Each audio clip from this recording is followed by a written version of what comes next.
You wanted the best. You've got the best podcast. The hottest podcast in the world. The Chris Voss Show. The preeminent podcast with guests so smart you may experience serious brain bleed. The CEOs, authors, thought leaders, visionaries, and motivators. Get ready. Strap yourself in. Keep your hands, arms, and legs inside the vehicle at all times, because you're about to go on a monster education roller coaster with your brain. Now, here's your host, Chris Voss. Hi, folks. It's Voss here from thechrisvossshow.com. There you go, ladies and gentlemen. Welcome to the big show. We certainly appreciate having you guys come by. As always, the Chris Voss Show is a family that loves you. It gives you that wonderful Chris Voss Show glow, as we like to call it, in your cup of coffee in the morning or whenever you listen to the show, so that you can learn how to make your life better, learn great stories, see amazing authors, all the CEOs, billionaires, White House presidents, advisors, great newsmakers that we have on this show. It's just a plethora of amazing people, show after show, for over 16 years. So be sure to subscribe to the show, goodreads.com/Chris Voss, linkedin.com/Chris Voss, youtube.com/Chris Voss, and all those crazy places on the internet. Today we have an amazing, prolific multi-book author on the show. Robert Rotstein joins the show with us today, and he is the author of the new book that's just coming out June 25th, 2024. It is called The Out-of-Town Lawyer, and we're going to get into what's in his new book. He is the author of We, the Jury, a USA Today bestseller, and a Suspense Magazine best thriller of 2018. With James Patterson, he's the author of The Family Lawyer, the title story of the New York Times best-selling collection. He's written Corrupt Practices, Reckless Disregard, and The Bomb Maker's Son, a series about a lawyer, Parker Stern. He practices intellectual property law with the Los Angeles firm of Mitchell Silverberg. There we go. And Knupp. I'm finding a camera that's right in front of me. And has represented all the major movie studios and record companies, as well as known directors and writers. And hopefully he'll never sue me. Welcome to the show. How are you, Robert? I'm well, and thanks for having me, Chris. There you go. Thanks for coming. We really appreciate it. And boy, you write books on attorneys. Who knew? As an attorney. Surprise. I haven't fallen far from the tree. There you go. Well, you probably have a collection of amazing stories you can tap into being an attorney. Give us your .coms. Where do you want people to find you on the interwebs? Okay, so my website is robertrotstein.com, and you can find the formerly Twitter, now X. I still have trouble saying that, sorry. You and me. Instagram and Facebook links on robertrotstein.com. There you go. So give us a 30,000 overview. What's inside your new book, The Out-of-Town Lawyer? Okay, well, it starts with Destiny Grace Harper, a woman who lives in small town Alabama, getting pregnant with twins. And unfortunately, they suffer with a rare disorder that's fatal, or at least highly disabling if not treated, if the twins live at all. And it's, however, treatable by minimally invasive in utero surgery. But Destiny Grace refuses to have the surgery because she's a member of a church that doesn't believe in medical intervention. The babies died, and the babies die, and she's charged with murder by a district attorney in Alabama. And so that's the start. And, you know, the protagonist, attorney named Elvis Henderson, who travels the country in a van doing justice, comes back to Alabama to try to save her life. There you go. So give us a 30,000. We'll round back to the book, but give us a 30,000, or not a 30,000. No, we're done. The brain's dying at the end of the day here. Tell us a little bit about yourself. How did you grow up? What influenced you to become a writer? How did you first know when you become a writer, or starting to show inklings of it, and then get down this road where you've published a massive number of books? Well, I grew up in Culver City, California, which, within stone's throw of what was then a backlot of the MGM studios. Culver City was the real Hollywood, where MGM was. The police, I don't know if they still do, but their patches read the heart of Screenland, so something the city was very proud of. It was had nothing to do with the entertainment industry, but was interested. And then growing up, I was kind of obsessed with Perry Mason, which was a mystery, but I really liked really like the TV show called The Defenders, maybe long forgotten, but that starred E.G. Marshall and Robert Reed, who later became, the Dad Brady on the Brady Bunch. But it was only around for a few years, but it treated issues like abortion, obscenity, euthanasia, white supremacy. It was really ahead of its time. And I was really fascinated with that. So I became a lawyer, not realizing that, maybe I really wanted, after watching those shows, was to write about the law. And ended up doing copyright law, doing a lot of entertainment related work and ending copyright cases. And even though I'd always wanted to write, a lot of these copyrighted cases involve people who couldn't write at all, but thought they'd written early on. It was it was One Flew Over the Cuckoo's Nest. And then they thought, well, they've written the next Forrest Gump and that someone's written me off, and it didn't happen. And even though I wanted to write, I didn't want to be one of those people. Fine line between, creativity and rationality. You think, a job doing copyright law is not dangerous, but I've had my life threatened. Really? I have. I had a restraining order against someone. I had the deponent accused me of a sad person. It's humorous in the telling, but really not. It accused me of spraying poison gas at the behest of the first President Bush under the table at a deposition. Another woman said that I put Rohypnol in her tab during a break. None of it, for the record, none of it true. And I didn't want to be that person and be unrealistic. No. And then I got older, family got a little older and family grew up. And I had an expert witness who taught writing. And after the case was over, I said, I want to do that. And he said, send me something. And it was pretty bad, but he said, you got some talent, keep going. And that started me a little bit later in life. There you go. That's always a good way to get clients to pay their bills too. Have them do some trade for learning to write. maybe have them do some editing. I don't know if they're good at it. So there you go. They are or not, they'll edit. The clients always edit the work, which is helping as a writer, frankly. I owned a mortgage company for nearly 20 years, and so we would get attorneys as clients to do their mortgages, and you guys have one hell of an outstanding AR book. You got some guy, not probably for what you're doing, but you'll have. I'll see attorneys. They'll have like a guy that owes them a horrendous amount of money, and the guy's in prison making $10 payments, I guess, out of his thing or something. And I'm like, you ever gonna seal that money? And probably not. The most demanding clients are the ones who don't pay the bills. They want you to be on the phone at all times and do X, Y, and Z, and yeah, that seems to be the same thing in all businesses. It's always those guys. So anyway, let's get back to the out-of-town lawyer. Now, you set this up in Alabama. Do you normally set your books up in that area, or was there a reason you chose Alabama? Yeah, well, interesting enough, my Monner family, my wife spends most of her time in Alabama. I spend most of my time in LA. We travel back and forth. Wow. She's a writer, Deco Offenord, as well as a lawyer, and we met at a writers' conference. So I want to practice law in Alabama. I have a house there that I spend some time there, and Huntsville, Alabama, and I'm sort of the out-of-town lawyer, although not like this is a bio. Something we need to know about. No.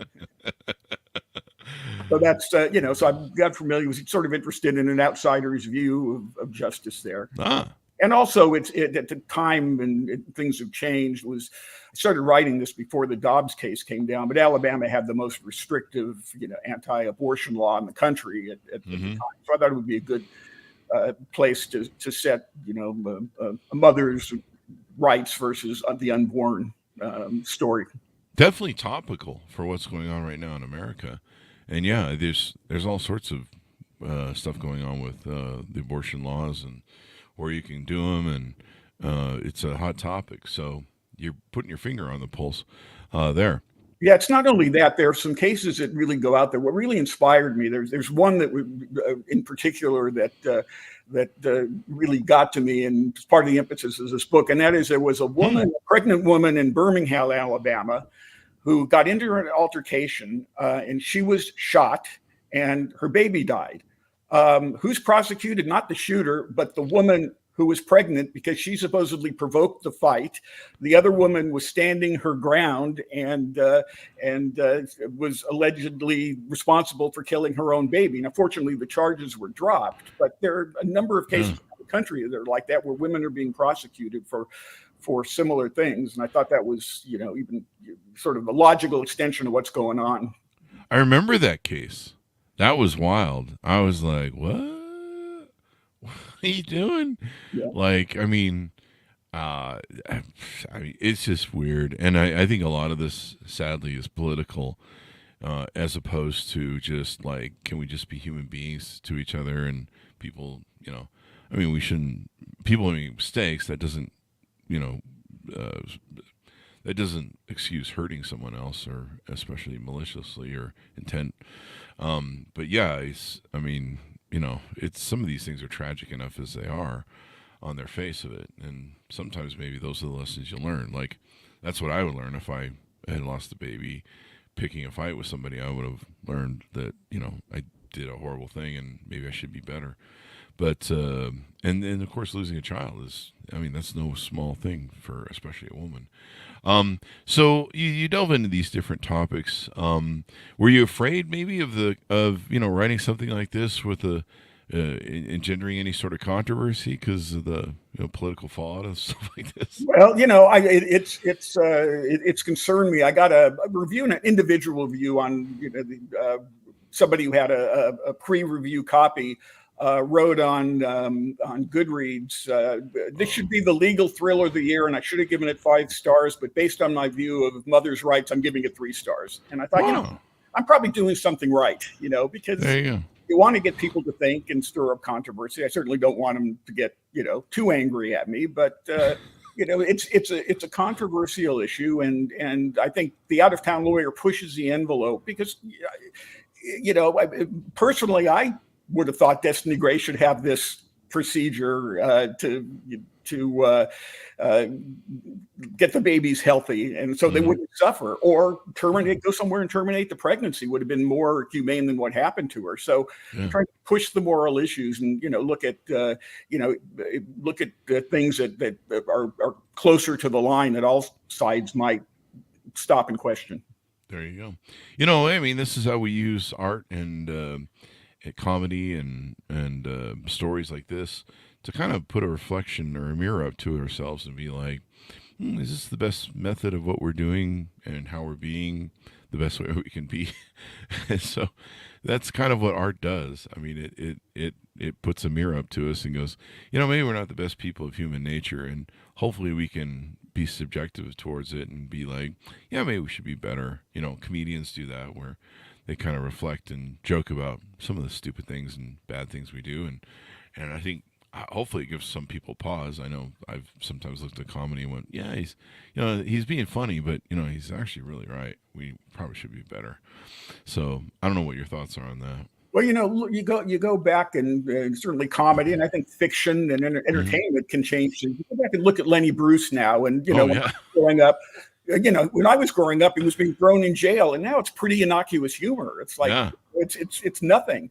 And he did, and others like him did change society, I think, for the better, and encourage free speech. I think it's backlash now, unfortunately. So I totally agree with that. It's it's interesting that the comedy has changed, and what was unacceptable is now acceptable.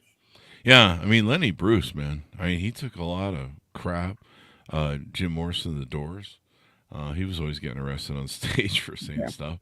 Right. Even I just saw something recently with I didn't know about this. I think I remember this at the time, but there was a song that Nirvana did, and I'm gonna use a different word here, Grape Me, and I guess MTV was gonna cut the commercial if they started the song, and so they started the song because they're Nirvana, and I remember thinking like, wow, that's where we're at right now? I remember, wasn't it with the Doors and Jim Morrison on the Ed Sullivan show where they didn't want him to do the high song, or he didn't want them to say, they're just getting high. There's a line or something in one of their songs about getting high. And so they didn't want that on the thing, but he did it anyway. But yeah, it's interesting how there's a lot of this First Amendment stuff, and now it seems to be a bigger battle than ever Yeah. about free speech. Yeah, I mean, it goes in waves. The flip side is that I actually had a case about copyright in sports, and went back and looked at the Bad News Bears, because one of the arguments to make is, look, this is just in the genre, and the Bad News Bears, the language in there is completely inappropriate and racist, and I was just uncomfortable watching it. Yeah. Movie, but so.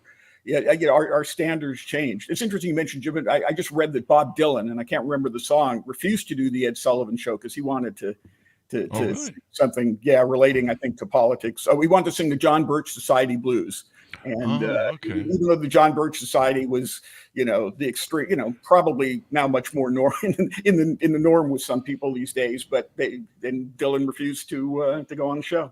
There you go. Well, art gets used in that way. So what's the future look for you? Are you working on anything new that's might come out you can tease to us? In 2025, I have a book coming out called A True Verdict, and also about kind of current events. A plaintiff sues a former employee of a drug company, claiming that he was fired both because he blew the whistle and because he was black when he accused the company of putting out a drug and covering up records that disproportionately killed black people. And the drug was supposedly something that would cure or at least help opiate addiction, and the company's only drug. And it's told from the perspective of about 15 different people, the jurors, some of the lawyers, etc. Kind of, I like to say it's a combination of 12 Angry Men and William Faulkner as I lay dying. The only time I get to compare myself with William Faulkner. So there you go. In structure. But it deals again with racism and corporations, etc., and a jury, a completely dysfunctional jury. There you go. Sounds like you're going after some sacred cows again. Yeah, we'll see. It makes more people mad. There you go. Well, Mano La Mancha, go after those windmills. And I don't know if that's the right analogy, but we'll just run with it. Chase after those windmills. Go take them out. We need that in art. We need those reflections back to us. We need to talk about these challenges, and of course, stuff like this makes for great movies too. Has anyone approached you at coming out working on this new book? Maybe optioning it for a movie yet?